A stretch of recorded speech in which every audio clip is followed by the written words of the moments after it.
¿Está el sistema de justicia peruano siendo capturado por intereses políticos y redes de impunidad? ¿Nos encontramos en un escenario comparable o incluso más grave que el que vivimos en la década de los 90?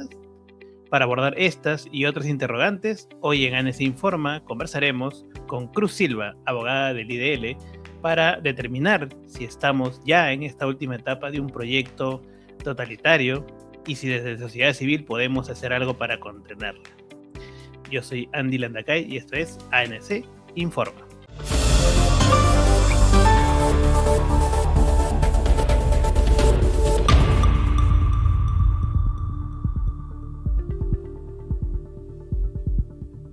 Bien, ahora estamos con Cruz Silva, abogada del IDL, para conversar de este y otros temas. Gracias, Cruz, gracias por aceptar nuestra invitación aquí a ANC Informa.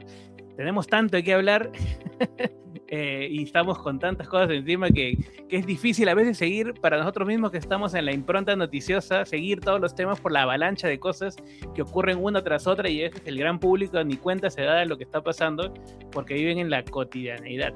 Entonces, esta conversación tratamos de hacerla un poco amena, dinámica. Y quería empezar por algo. ¿Te parece si vemos un video así 30 segundos nada más?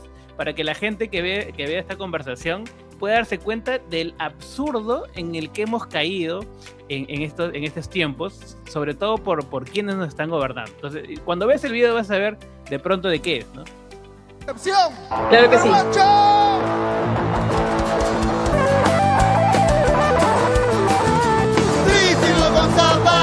Un vaso de chicha, guardiano. Esa chuchería de todas las calles del mundo. La primera venta, Las calles están respetas. Me puse en mi coagulante llamado Perú. ¡vamos!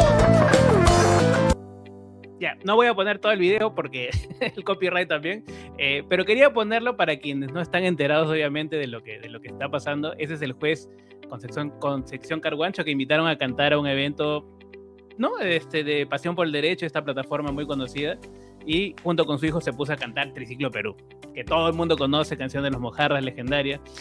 Y uno diría, bueno, ¿no? Una cosa anecdótica, y sin embargo, esto es para que la gente entienda, este hecho es tomado para precisamente, vamos a poner en términos coloquiales, bajarse al juez Concepción Carguancho y sancionarlo para que no siga ejerciendo sus funciones como juez. ¿Por qué pongo este ejemplo? Porque para el común de la gente esto es un absurdo, ¿no? Un absurdo por donde se vea, pero que refleja muy bien lo que estamos viviendo ahorita, ¿no? O sea, esto a los enemigos, lo que sea les voy a buscar para borrarles la cabeza. Cruz. Lo ponía como ejemplo porque creo que es lo más emblemático. El juez Concepción Carguancho en su momento, ¿no? Ha sido iconográficamente relacionado con un actor que ejerce justicia, no importa el color político de quien tenga al frente. Cruz. Adelante, ahora sí lo ponía como ejemplo para adentrarnos en este tema que en realidad nos afecta a todos y a todas. Sí, mira, Andy, gracias por el ejemplo y yo creo que es súper importante porque lo que está sucediendo ahora es que jueces, juezas, fiscales están en la mira para ser sacados de sus puestos de trabajo. Cualquiera pensaría con una justa y grave razón, porque no todas las razones significarían una destitución o una suspensión provisional mientras son investigados por presuntas inconductas, ¿no?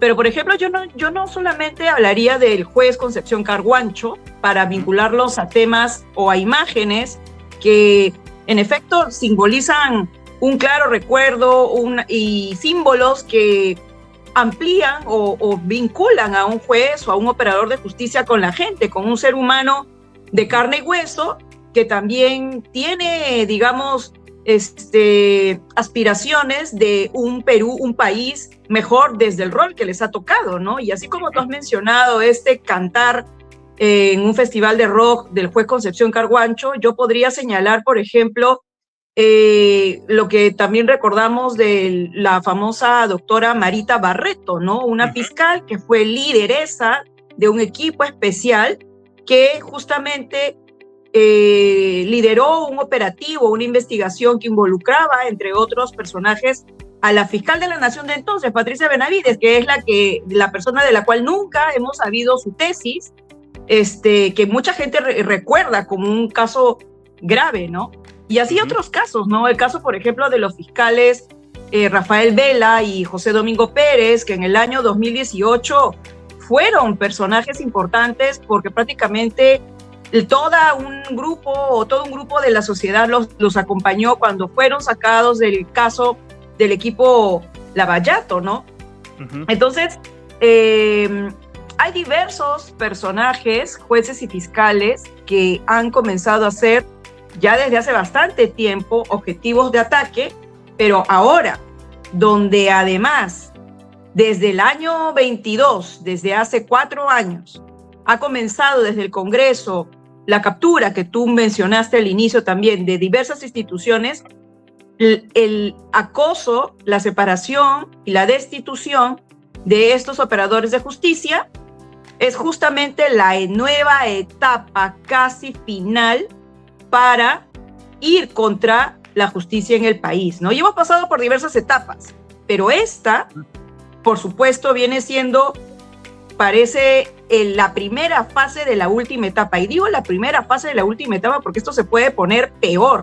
A estos jueces y fiscales que están haciendo su trabajo, ya no solamente quizás vamos a verlos sufriendo de suspensiones ilegales o sacándolos por un supuesto mal desempeño en sus cargos o destituyéndolos por cuestiones absurdas, sino también de repente por la presión a ellos y a su familia y por cuidar a su integridad, vayamos a estar como en el supuesto de Guatemala, que tuvieron que exiliarse del país, porque si no, estas amenazas contra sus integridades podrían haberse hecho realidad, lamentablemente, claro, ¿no? ¿Tú consideras que en la actualidad ya se ha dado, ¿cómo llamarlo?, una especie de cacería de brujas contra los, entre comillas, enemigos o aquellos que en su momento tuvieron la osadía de perseguir, investigar a determinados grupos políticos, que en su momento también fueron denominados organizaciones criminales, ahora ya no, porque cambiaron ¿no?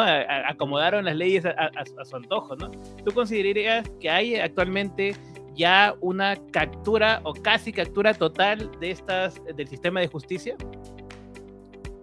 Mira, yo diría que estamos como que al 95% ya de esa captura, porque las cabezas de las instituciones están cooptadas por personas vinculadas al poder político corrupto. Tribunal Constitucional, la mayoría de sus integrantes, con sus decisiones, la Defensoría del Pueblo, la Junta Nacional de Justicia, el Ministerio Público, donde hemos visto el retorno de casi todos los cuellos blancos, personas separadas o destituidas por este caso.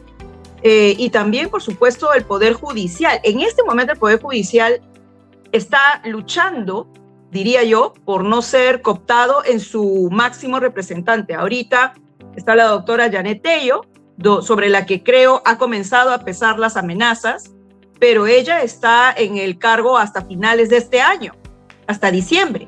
Claro. Entonces, tenemos que tener en cuenta de que esta venganza, la etapa de la venganza contra operadores de justicia solo ha sido posible porque el sistema de justicia está cooptado en sus máximos representantes que avalan o dejan que sucedan estos ataques contra los jueces y los fiscales por situaciones, digamos, nada graves, la verdad, para lo que finalmente viene sucediendo. Yo quería solamente mencionar que respecto del juez Concepción Carguancho, que en este momento ha sido suspendido por 6 meses de su función mientras se ve un procedimiento disciplinario, fíjate que el cantar en este evento fue una de diversas razones, pero la razón principal que fundamentó esto fue poner en un PowerPoint, en una clase que dio en una institución, digamos en un instituto académico, con mencionar al señor Nicanor Boluarte como ejemplo a raíz de uno de los casos que este juez venía justamente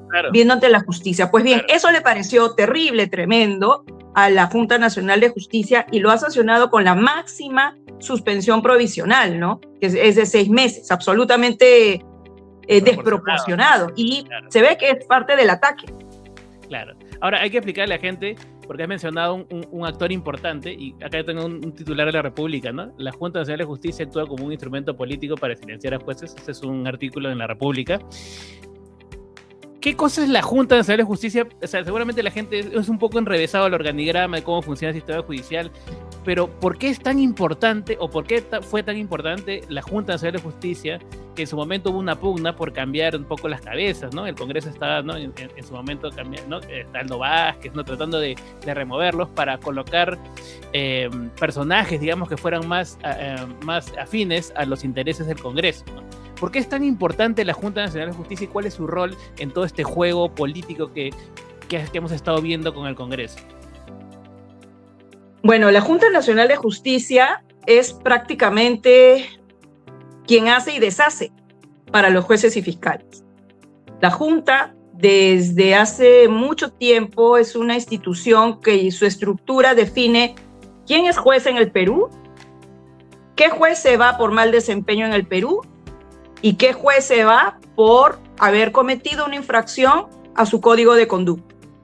Es la única instancia que nombra a los jueces, que los evalúa y que los destituye. Nadie más. A jueces y a fiscales. A nivel nacional. Desde el juez de paz letrado de nuestra localidad hasta los presidentes de las cortes superiores de nuestros departamentos, incluyendo los jueces supremos que conforman las salas plenas de la Corte Suprema y la Junta de Fiscales Supremos Poder Judicial. Es decir, la Junta Nacional de Justicia es la institución de la cual depende la carrera de los jueces y fiscales. Y si la Junta es una Junta politizada y tiene entre sus objetivos bajarse, como tú muy bien has dicho, a un juez o a una jueza fiscal incómoda, lo va a hacer y tiene el poder para hacerlo. Por supuesto que lo hará en contra del derecho. Pero me pregunto, ¿quién puede ir contra la Junta Nacional de Justicia? ¿Saben quién fiscaliza la Junta Nacional de Justicia? El Congreso. Y este Congreso, con mayoría de poder político que lo ha cooptado, es el mismo Congreso que los nombró. Y es ante ellos que podrían ser fiscalizados, pero si son pareja involucrados en los mismos objetivos, nada les va a pasar. Esa es la famosa Junta Nacional de Justicia, que tal como está ahorita, existe desde el año 2019. Antes existía otra institución, pero prácticamente tenía los mismos poderes. Pero ojo, la Junta Nacional de Justicia no solamente es la institución de la que rige la vida de un juez y un fiscal, sino que además depende de ella la vida de dos instituciones importantes porque nombra a sus jefes, a la OMPE, la Oficina Nacional de Procesos Electorales, y a la RENIEC, el Registro Nacional de Identidad y Estado Civil. Entonces, es mucho poder que lamentablemente ha caído en personas politizadas que ahora están haciendo lo que quieren. Ya han puesto en su mira a los jueces y fiscales que han estado luchando contra el poder impune. Claro. Algo me da... O sea, es indesligable el tema judicial, el tema esto de la lucha dentro del sistema del tema político, ¿no? Y cuando... Ahora que, bueno, ya estamos prácticamente definido que Keiko Fujimori va a asumir la presidencia del Perú, o sea, ya casi es un hecho, o sea... te recuerdo, no, yo veo mucha similitud entre lo que fue el periodo de Alberto Fujimori, donde se tomó efectivamente, se destituyó al Tribunal Constitucional, se tomaron los poderes del Estado, el infame Portillo Campbell, Blanca Nelia Colán, es decir, se tenían también tomados los diferentes poderes del Estado con títeres, digamos, ¿no? O sea, gente que era afín al fujimorismo. Pero ese fue todo un proceso, ¿no? Fujimori fue copándolo poco a poco después del autogolpe, ¿no? Fue tomando todos los poderes, y los que no podía tomarlos a la fuerza los compraban. Entonces, yo siento, y vamos a ver si coincides conmigo, ¿no? Que este proceso, digamos, que ha sido realizado, pero que Keiko ya llega, digamos, así como para poner el último tornillo a todo este sistema, este andamiaje que se iba construyendo, ya está allanado el camino para que se termine de completar esta idea totalitaria, ¿no? De tener todo el control y romper finalmente el equilibrio de poderes. ¿Tú consideras? Yo veo muchas similitudes entre, solo que acá ya se allanó todo el camino, y básicamente está llegando para asentar esta última pieza en este castillo que se ha armado, ¿no? Bueno, mira, es mucha la similitud, yo diría, como tú has señalado también, la similitud sobre qué es lo que tienen ahora en su bolsa, ¿no? Uh-huh. Las instituciones del sistema de justicia. Hay un Vladivideo, ¿no? Que ojalá también lo podamos compartir en algún momento, en alguna otra edición, donde Vladimiro Montesinos está sentado con ¿quiénes? Con congresistas, Uh-huh. fujimoristas, indicándoles que ya tienen al Tribunal Constitucional, que tienen a tal institución, que les faltaría el Consejo Nacional de la Magistratura, que es la institución que hoy sería la Junta Nacional de Justicia. ¿Pero a qué voy con esto? La similitud no solo es la cooptación de las instituciones del sistema, la similitud también es de dónde se comienza a cooptar el sistema. Uh-huh. En el video de la dictadura, Vladimiro habla con congresistas. Claro. En este año, en la década de los 2000, ¿quién promovió la cooptación y el acoso? El Congreso, la dictadura parlamentaria. Y eso ha sido así porque nuestra norma le dice al Congreso que es quien elige al Tribunal Constitucional, que es quien elige al Defensor del Pueblo, que es el que da las denuncias contra los otros actores de la justicia que no les guste, ¿no? Y el Defensor del Pueblo preside la comisión que nombra la Junta Nacional de Justicia. Entonces, no solamente es el símil de todo capturado, sino cuál fue la vía para capturar, que fue el Parlamento, el Legislativo, en donde no representó el interés político para generar las políticas públicas y el bien de todos, sino el poder que estaba vinculado con los intereses particulares de un grupo o varios grupos que quieren servirse del Estado. Otra similitud, creo yo, y ahí creo que diferencio un poco contigo, es que no es que llegó el fujimorismo en esta ocasión y que se encontró con ya todo cooptado. Al contrario, el fujimorismo ha participado de esta dictadura congresal y ha empañado todos esos procesos y los ha hecho suyos junto con otros partidos políticos que han sido sus socios. Creo que la diferencia crucial es que el detonante para que esta dinámica de cooptación funcionara desde los congresistas en la dictadura fue el golpe de Estado. Claro. En cambio aquí es un Congreso que elegimos en el año 2021, que venía de un par de cierres, si es que no me equivoco, parlamentarios, Claro. Y donde llegamos a tener lo peor de lo peor, digamos, ¿no? Claro, ha ido decreciendo, ¿no? Ha ido decreciendo la calidad parlamentaria, que ya no son representantes, sino más bien parece, o sea, son parte de un pacto mafioso, ¿no? Hay que decirlo con todas sus letras. Sí, Eso es. hay que decirlo con sus letras. Uh-huh. Sí, o sea, y eso hay que repetirlo, ¿no? O sea, porque además del copamiento también han insistido con un montón de leyes que han. Y ahí entra el paquete de leyes llamado Procrimen, ¿no? O sea, mucha gente dice, ¿qué tiene que ver conmigo? Yo no entiendo nada de la Junta, la Defensoría, pero sí incide directamente en los problemas que estamos viviendo día a día con la delincuencia, ¿no? O sea, esa es la consecuencia del desmontaje. Justo le estaba explicando a mi hija un poco acerca de este tema de que cómo los delincuentes eventualmente podían perder lo que había, ¿no? El Estado. Decía, ¿y a dónde va todo esto? El Estado lo remata, le explicaba, ¿no? Lo remata cuando se confisca, ¿no? Lo que los delincuentes, ¿no?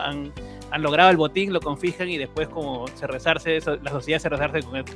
Ahora no, entonces eso es lo que se llama, dentro de todo, la extinción de dominio, ¿no? O sea, el hecho de que los delincuentes pueden recuperar después su patrimonio y pueden disfrutar de lo que robaron, ¿no? Entonces eso es gracias al Congreso también, ¿no? Al igual que la posibilidad de intervenir a los delincuentes en flagrancia. O sea, cuando la gente se pregunta por qué no se detiene la extorsión, por qué siguen matando gente, esa es la consecuencia directa de estas leyes Procrimen, que han querido negar la cruz, que han querido negar que exista. En efecto, mira, tú has señalado varios ejemplos de cómo, nuevamente, la dictadura parlamentaria ha sido el centro de poder donde han tergiversado normas, han comenzado a perseguir jueces y fiscales, pero también le han quitado a través de esas normas las herramientas que tenían los jueces y fiscales para perseguir el delito. Las normas que, por ejemplo, hacen que un abogado de un investigado por crimen organizado tenga que estar en la casa del investigado al momento del allanamiento, no importa cuánto se demoren y que durante ese tiempo ya se escondan las pruebas, se rompan los documentos, se guarden los chips, se borren las memorias. Entonces, el Congreso no solamente ha dado estas normas que quitan las herramientas a los operadores de justicia para investigar el crimen organizado, sino que ha ampliado las zonas de descontrol de las dinámicas o de las economías criminales, ¿no? A esto que tú has dicho, yo le sumaría también, por ejemplo, la ampliación del famoso Reinfo, ¿no? Recordemos que ahorita la minería ilegal informal tiene como economía ilegal un rédito presupuestario mucho más de lo que es el narcotráfico. Y este Congreso ha tenido, por ejemplo, a un presidente, el señor Eduardo Salguana, de Alianza para el Progreso, Acuña, que fue abogado de estos actores, de estas economías ilegales, y que promovió, en efecto, 1, 2 y 3 normas para que los favoreciera, ¿no? Entonces, tú tienes ahí no solamente normas a favor de ellos mismos, sino a favor de las economías ilegales, que reduzcan los poderes de los jueces, de los fiscales, y no solamente normas, sino usar el poder de las denuncias constitucionales para, en lo electoral, aquí hay otro campo, deshacerse de sus posibles competidores, ¿no? Claro. Estas denuncias constitucionales contra Salvador del Solar, cuando justamente se le voceaba que podía ser un competidor, o el expresidente Sagasti. Claro. Entonces, también este Congreso ha estado trabajando en lo paralelo para que estas elecciones puedan ser lo más favorables para el fujimorismo. Y eso no lo ha hecho el fujimorismo solo, lo ha hecho con otros actores. Claro. O sea, yo justo eso he conversado ahora con un colega, le decía, no hay necesidad de fraude porque en realidad todo esto ha sido un camino largo, precisamente, para allanar el camino para que Keiko llegue a segunda vuelta con poco, ¿no? O sea, la fragmentación del voto, lo que tú mencionas, ¿no? eliminar figuras políticas. Mira, yo diría que no hay fraude como lo conocemos, como el fraude del 2000, que fue instituciones, OMPE, Jurado Nacional de Elecciones, metidas al fondo con la falsificación de firmas. No hay eso, pero lo que sí hay es una normatividad que le puso el mejor escenario al fujimorismo, una división de partidos que ayudó a que llegaran a la segunda vuelta, y encima incluso en el día de la votación, mire, yo fui personera, yo no soy partidaria, pero fui personera también como lo fui en el año 2016. ¿Para qué? Para defender los votos y que limpiamente la democracia pudiera, digamos, de alguna manera subsistir, ¿no? Y siendo personera, lo que yo identifiqué fueron diversas irregularidades, no tanto en la mesa que yo finalmente hice de personera como en la mesa que estaba a mi costado. Entonces, en el mismo día de la votación han habido, y como hemos visto de otros casos, personas que, y que se ha detenido, que se llevaban las cédulas, que marcaban las cédulas, cuando había el recuento ahora de votos, cuando Fuerza Popular tenía, suponte, 100 votos, realmente del recuento resultaba que tenía 80. Entonces, han habido diversas irregularidades que lamentablemente por no tener el dinero de pagar, no se van a ver por completo. Entonces, si bien es cierto, no hay el fraude de los 2000, yo sí creo que hay una gran trafa, una gran estafa. Y como decía una profesora, una querida profesora de posgrado, si bien es cierto, el sistema democrático tiene sus instrumentos y sus vías para que se desarrolle, no necesariamente los resultados de esas vías van a ser resultados democráticos, porque depende de muchas condiciones y de mucha veeduría y fiscalización paso a paso de diversos actores, pero eso no ha habido aquí. Entonces, estamos en una encrucijada, es algo nuevo. Nosotros conocíamos las dictaduras con los golpes de Estado o los fraudes como fue el fraude 2000, pero esto ha sido una gran estafa también, lamentablemente. Claro, ya los proyectos autoritarios ya no necesariamente están metiéndote tanques en el Congreso, ¿no? Sino que van adquiriendo otras dinámicas, otras formas. Incluso no podemos olvidar la renuncia del jefe de la OMPE en pleno proceso electoral. Es una cosa absolutamente irregular e inédita, ¿no? Que creo que incluso por ley no se podía, ¿no? Hasta donde yo sabía, no podía renunciar durante el proceso electoral y renunció, ¿no? O sea, prácticamente lo obligaron a renunciar, ¿no? Así es. Al parecer con una componenda, ¿no? Algo muy extraño ahí para buscar, porque su cabeza estaba pedida de la elección pasada, ¿no? Entonces, era claro que era esto. una última pregunta, porque quiero que antes que se nos gane el tiempo, quisiera relacionar todo lo que hemos conversado con un tema importante que promovemos también desde la ANC, ¿no? Que es el tema de la ley APSI y el tema de esta modificación con los reglamentos nuevos, que prácticamente, ya que hablamos de todos los brazos largos, no podemos olvidar que otro enemigo, entre comillas, ¿no? de este proyecto, de este pacto autoritario, son las organizaciones de sociedad civil, ¿no? Y dentro de ellas, instituciones como el IDL, ¿no? Donde, para las personas que no saben, se aprobó durante el gobierno de Dina Boluarte esta nueva ley APSI y reglamentos, y en resumen lo que busca es, entre comillas, controlar, fiscalizar a las ONGs y NIEX y PREDAS, pero cuyo objetivo básicamente es el amarrarle de manos, no dejar que hagan su trabajo. O sea, por ejemplo, entiendo que instituciones como IDL le han llovido, ¿no? Supervisiones de APSI, porque lo que quieren es que en vez de estar defendiendo a las víctimas, ¿no? de los asesinatos, ¿no? Como han pasado en el gobierno de Boluarte, estén entretenidos o estén en temas administrativos burocráticos hasta que ya no puedan hacer más, ¿no? Y si infringen, entre comillas, lo que es la nueva reglamentación, ponerle una multa impagable para que desaparezcan, sencillamente. ¿Qué opinas sobre este nuevo marco, digamos, en el que estamos trabajando ahora, en el que se va a trabajar ahora, y que seguramente van a incidir en eso, ¿no? O sea, van a seguir incidiendo hasta que estos que consideran enemigos desaparezcan. Mira, creo que es una clara muestra, lo que acabas de mencionar, es otra pata de la mesa de cómo se evidencian las reales dictaduras, ¿no? Cómo se evidencia que ya en la comunidad, en el Estado, hay un poder concentrado que va a utilizar no solamente la institución, la norma, sino sus herramientas para callar a la gente que es crítica. Y eso es gravísimo, ¿no? Creo que es otra pata de la mesa de cómo hacer que la democracia quede completamente erosionada sin necesitar de golpes de Estado como antes era, pero también, por supuesto, no solamente usando en las calles, en las movilizaciones, el brazo opresor de las Fuerzas Armadas o de las fuerzas policiales, sino también usando el brazo legal y administrativo contra voces que también son críticas, como la gente movilizada, que son las organizaciones de sociedad civil, las famosas ONG, las organizaciones no gubernamentales, independientes, compuestas por ciudadanos. Pero más allá de eso, es un ingrediente más a la dictadura erosionada, ¿no? Tener a la gente acallada, desbordada de cualquier tipo de cosas. Una investigación que no tiene objetivos, ni pies ni cabeza, un procedimiento administrativo que tienes que cumplir. El IDL, por ejemplo, pasó de tener 1 o 2 o máximo 5 fiscalizaciones de sus proyectos a 17 fiscalizaciones de los proyectos. Y eso es absolutamente desproporcionado.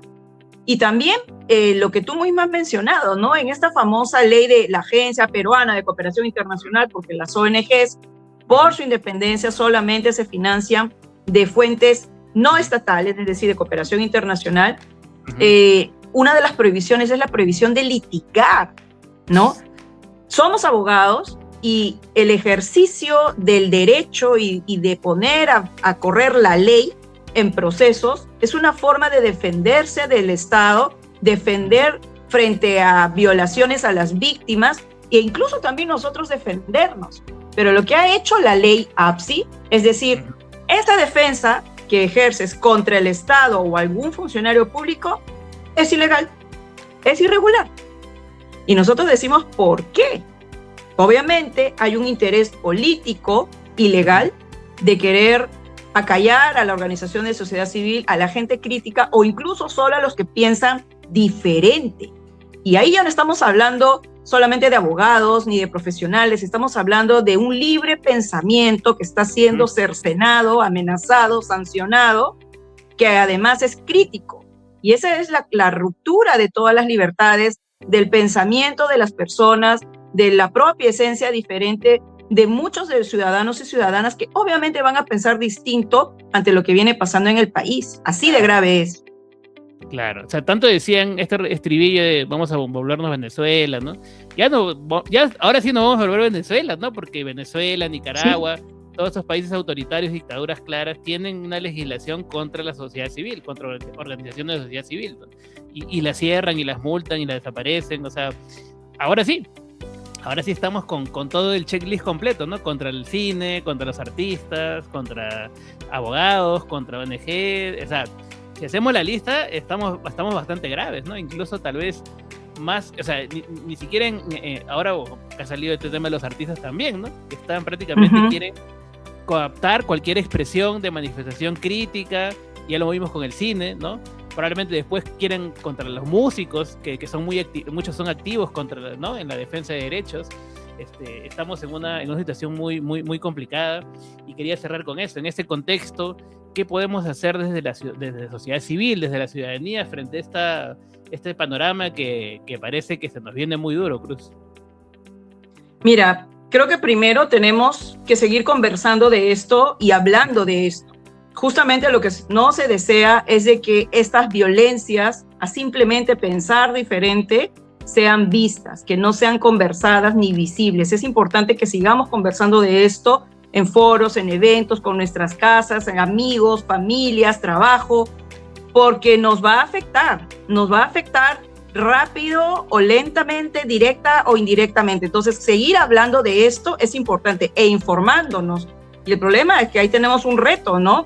La segunda cosa, yo diría que nos informemos de espacios independientes, que lamentablemente no son los grandes medios de comunicación.